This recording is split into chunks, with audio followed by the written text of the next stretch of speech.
Hey everybody, welcome to Journey Through the Generations, and we're back with another episode of Relative Race Recap. So this is episode 9. Yes. The last day for teams to meet their families. Correct. Yes, this is day 9 of the race. We only have one episode left, and I'm on my way to getting super sad. Yeah, because it's going off. Yes, it seems like this season went by so fast. I know they say that every episode, but this was by far one of my favorite episodes this season. Yeah, it's been pretty good. I've enjoyed it. I've enjoyed all the teams. They all had good stories and all that good stuff. They've met some really key people in their families. And so that is, great. Yes. And we'll see that trend continues, with episode 9. Yes, they have. And I say this every episode also, but I'm amazed at all the people that they have met have been so close to them. Everybody, all the teams have met siblings, first cousins. So it's been really key for them to be able to put their stories together and get those answers that they've been looking for. Right. So the episode starts with talking about Team Black. So we know that they got their third strike last week.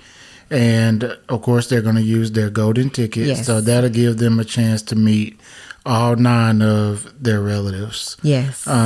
So they're not in the race anymore. No. So it's pressure free, no stress, just drive. They got their address. And find their family. So they got their text to say that they are using their golden ticket and they were off to Las Vegas. And then the other 2 teams, again, no stress, no pressure. Not really. Other than what they put on themselves. They're both automatically going to day 10 regardless of what happens. Correct. But, the prize for today was, something that both teams really wanted. Yes.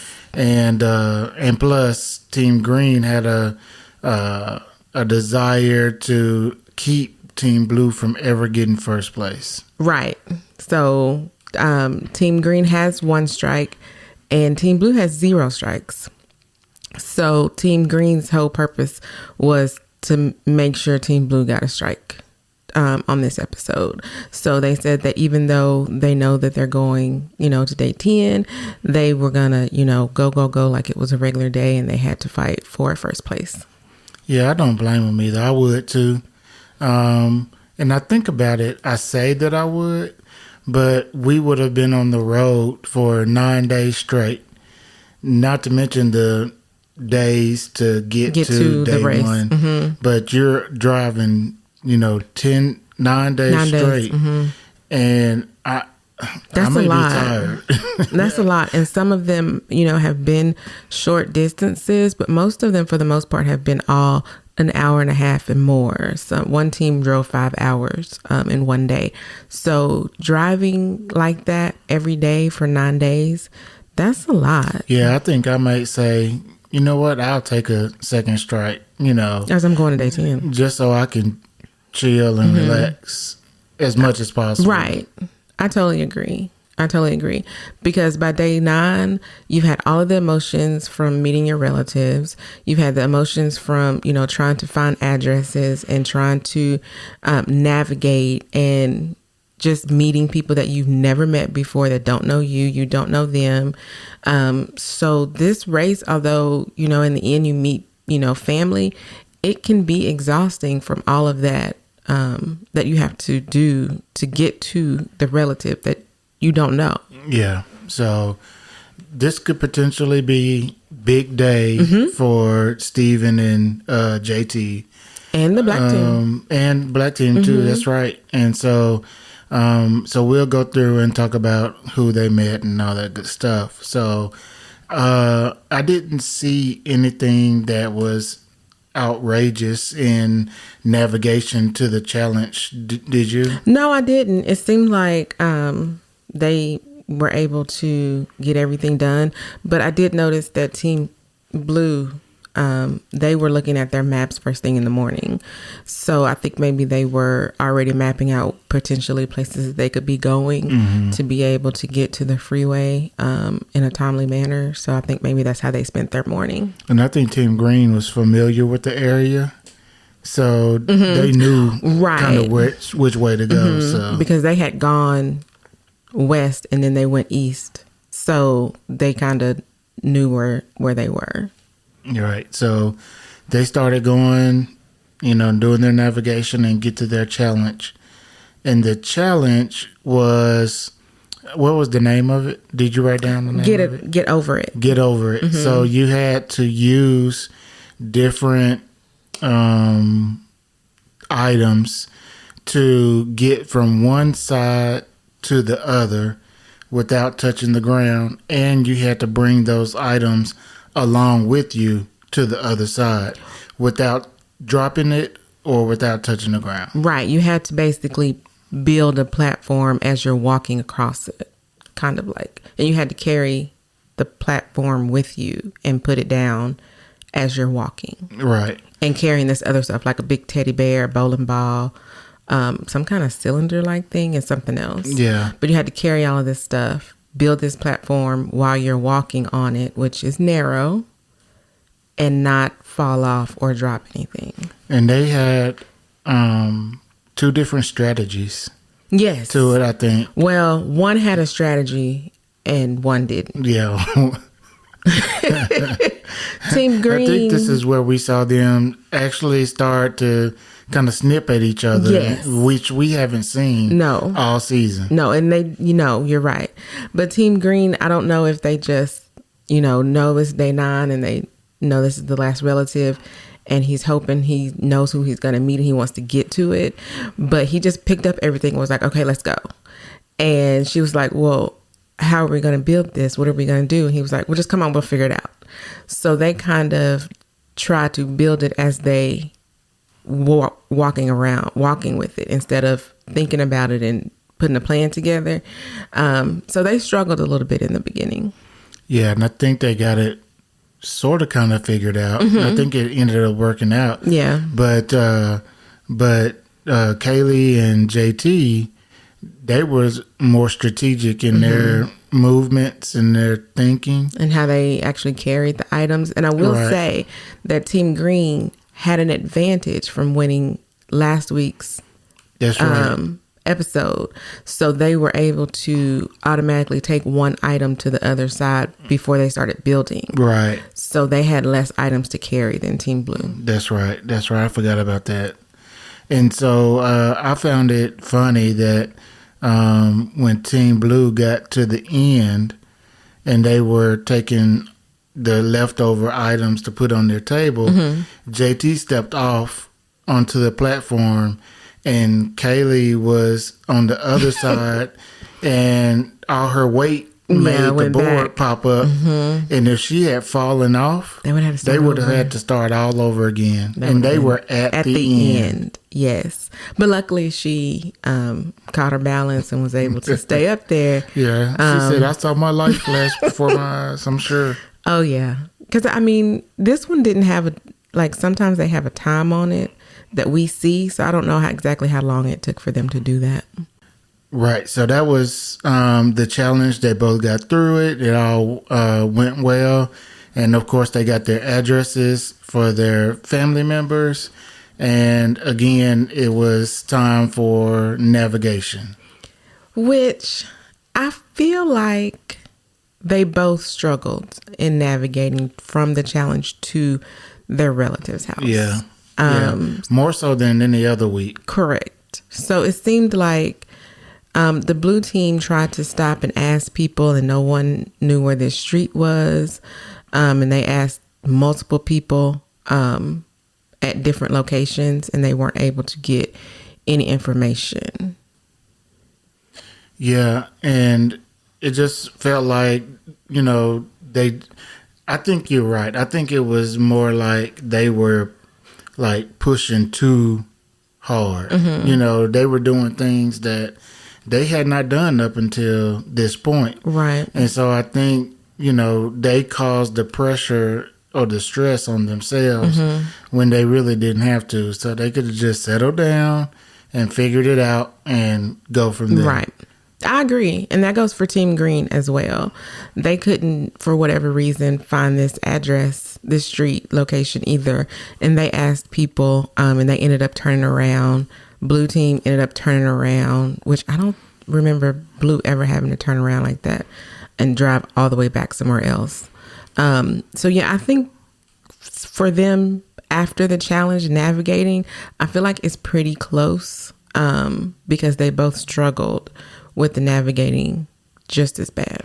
Yeah, and I said, they probably should just settle down and, understand where they're going. But when we talk about the results for this episode, that would have harmed either team. So actually being able to stop and, figure out what they were doing, unless both teams did it. So we'll talk about that here in a few minutes. But we talked about Team Black, and no, we didn't talk about who they met. No, though. we didn't. So let's start off with them, since they got their golden ticket. And Team Black met their father. Yes. Arnold. Yes. Now, this is a complicated story. Yeah.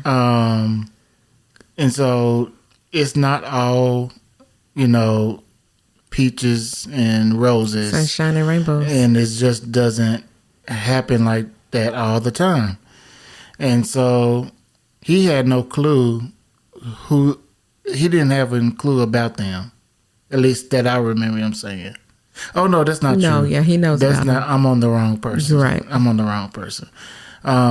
He knew, but there was a whole backstory of him trying to, do what he could, and he decided not to. Yeah, the way I understood it was he was an immigrant and he was trying to find work right after, I guess, either when she was pregnant or right after they were born. And he went and worked somewhere overseas or on the ocean. He wasn't around when they were first born. So he said that when he got back, that was when, right before the system came and took the girls from their mom. And he said that he did, everything that he could, but he didn't have the means. He didn't have the family. He didn't have the support to be able to, I guess, take care of them. And so he still feels a lot of guilt that he wasn't able to do everything that he could to make sure that they stayed with their family. Yeah. And I think Christine and Pam understands that, right? Yeah, they said they don't hold any, ill will towards him or anything. They just wanted answers. Right. And not totally understand that. And, look, we make decisions, at a young age. Yeah, we're not at a point where, we can make good decisions sometimes. Right. And so, but that was the best decision for him at that point. Right. And then the rest is history. Right. So, it's hard to go back and look at it and say, oh, you made a mistake. But seems like to me he's been living with the guilt of that mistake or that decision, for a long time. Almost 40 years. And he said that he is just so grateful that they were able to stay together and that they had each other. So, I mean, you could see the pain that he has been living with and that he has been dealing with. So I hope that this, I know this helped the twins, but I hope that he also is able to get some peace from being able to meet them and talk to them and get to know them, and able to move forward. Yeah, it seems like they're gonna, it's not one of those things where it's, I hate you, I don't never want to talk to you again type things. It's, hey, I understand. And it's going to still be a healing process that happens, and there's going to be a lot of conversation with them, but they will, I believe, end up having a great relationship the rest of the way. I believe so too. Yeah. And then Team Green. So Team Green was the one that I thought that I was thinking about earlier. Yes. Stephen. Right. He met his father, Billy Ray. Billy Ray. And Billy Ray is the one that said, I had no idea, no clue about you. Yeah, no. And he was able to show him pictures of his mom that he has gotten throughout the race, her at probably the age when he was born. And you could see Billy Ray looking at the pictures, trying to remember, trying to put, that face together.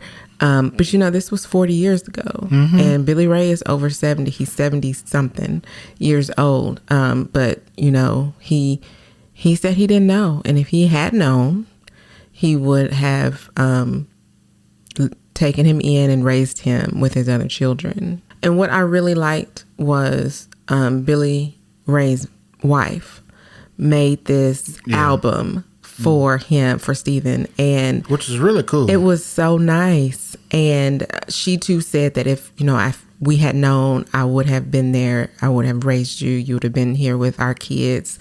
And she had this album, and it not only had pictures in it, it had family history in it. It had birthdays and marriage dates and how you were related to everyone in it. It was just really special. Yeah, and I knew he was going to meet his dad. I mean, you just knew. It was just set up, just right for him to meet him. And so, I knew that. And as soon as he walked out the house, I was like, oh, yeah, that's him. But, and I think Stephen knew too, just the look on Stephen's face. He's seen pictures of him. So I thought it was really interesting about that book too, that his stepmother now had. And, look, that kind of information doesn't have to be all nice and neat and pretty. Right. And whatever it is, man, write that stuff down. Write it down. And that's what she did. She wrote down everybody's name, all the brothers, all the sisters, all the cousins, and dates. And Billy Ray's sisters and brothers, parents. It had gone back like 4 generations that she had done. Yeah, and I think that's awesome that she took the time to sit there and do that. Yeah, that's what Billy Ray said. Put pictures in it. She did the hard work. Yeah, and so that's awesome. It just goes to show that it doesn't have to always be this big, pretty family tree printed out and framed and all this stuff. That stuff is great. That's great. But do what you can. But if it means you sitting down and writing out your information, do that. And especially when you're going back and talking to your living elders, write those dates down. Record them if you can. Use your phone and record them. But anyway, I'm getting off just a little bit. But I just kind of want to call that out for people. It's like, that was simple for her to just write it out. And now Stephen has it that he can go back and reference when and if he needs to. Right. And I think it was interesting that she did write it out like that, because Ancestry, I'm sure from the things that I've seen in this season and past seasons, that's usually where they get their family tree pedigree charts from. It's from Ancestry, because it has it on the bottom of the charts that they roll out.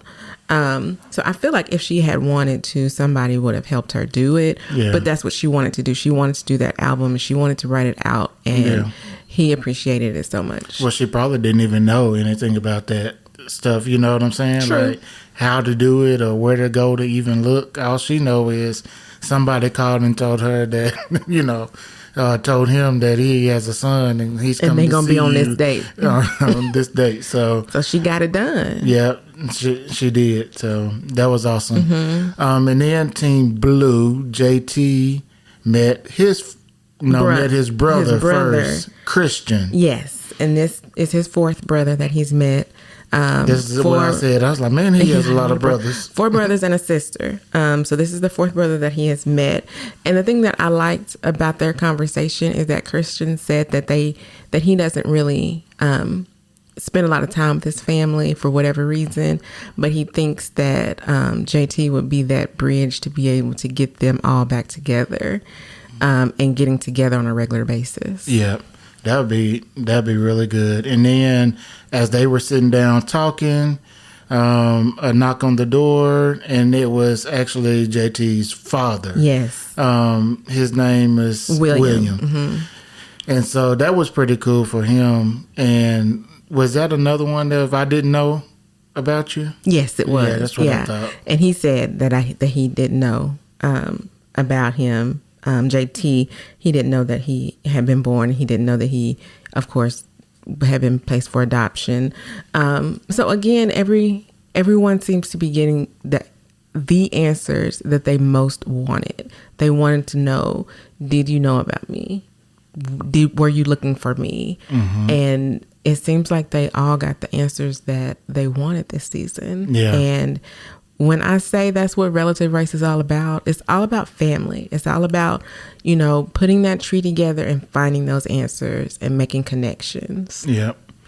So now it's official that the last 3 teams met all 9 relatives. Yes. And Amani and Jarrell, Team Red, they met 8 of mm-hmm. their 9, which is awesome. Yeah, they got all of them but one. They one. got close. So, that's great. So now let's talk about results. Okay, results. So between these two, there was a 1 minute difference. And that's what I was alluding to earlier. Is 60 seconds. Yep, telling one of the team to kind of slow down and, figure out their navigation would have or could have made a team come in first come in second versus first right, place. unless they both did, which they both needed to, but I digressed. Right. So first place. 10 minutes over. 10 minutes over. The winner gets a box of gourmet steaks for them and every family member they've met. That is crazy. Throughout the season.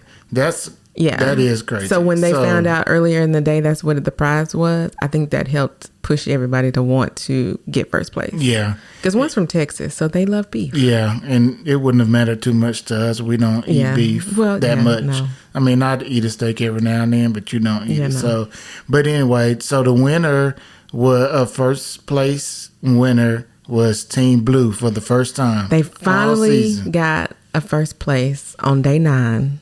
And that means that they don't have any strikes going into day 10, which is the first time in history. Yeah, that has never happened before. So congratulations to them. Yeah, that was a big time. And that meant, of course, Team Green came in second. Yes. And they came in last, of course, earning their second strike. But they both go to day 10. So honestly, they're both winners on this day. There really is not a loser because they're both going to the same place tomorrow.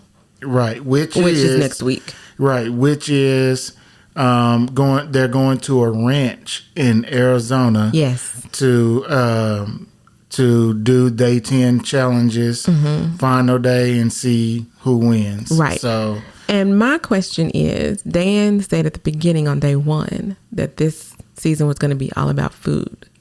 So do you think all the challenges are going to be about food? Probably. That'd be interesting. Yeah. Probably. Who knows? They do a pretty good job coming up with these challenges that are both, some are easy or easier than others, and some that are really challenging. Yeah, they put a good mix on them. Yep. So that'll be good. And so Team Blue, Team Green will be in Arizona for day 10 to win $50,000. Yes. So I'm excited. Yep. Good deal. You have anything else? No, that's all. All right, guys. Thanks for listening. We really appreciate you for taking the time out. Please share our podcast with your friends, with your family, all your genealogy buddies. Let them know about us. All of our social media contacts and website will be down in the description of this episode.